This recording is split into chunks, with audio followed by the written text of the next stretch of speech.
ও যদি পাড়ার মধ্যে একটা ভালো সংগঠন থাকে, পাড়াটা এমনি উন্নত হয়। আমি একথা বারবার বলি। দেখেন, আমাদের মধ্যপাড়া একটা সংগঠন আছে, আলহামদুলিল্লাহ। এই সংগঠনের উদ্যোগে এই বইগুলা দেওয়া হয়েছে। এখানে কোরআন শরীফ আছে, প্রত্যেকটা হাদিসের বই আছে।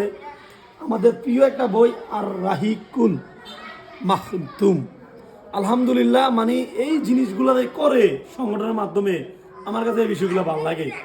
আর সবসময় আপনারা সংগঠনের মধ্যে থাকবেন। আজকেও আমি বিপদে পড়তে পারি, যদি আমার একটা সংগঠন থাকে, আমার ওই সংগঠন থেকে আমি একটা হেল্প পাবো, আশা করতে পারি। তো সবসময় সবাই সংঘবদ্ধ হয়ে চলবেন। এই বিষয়টা আমার কাছে অনেক ভালো লাগছে। আমাদের মধ্যপাড়া সংগঠনকে আমি আমার মন থেকে শুভেচ্ছা ও অভিনন্দন দিলাম।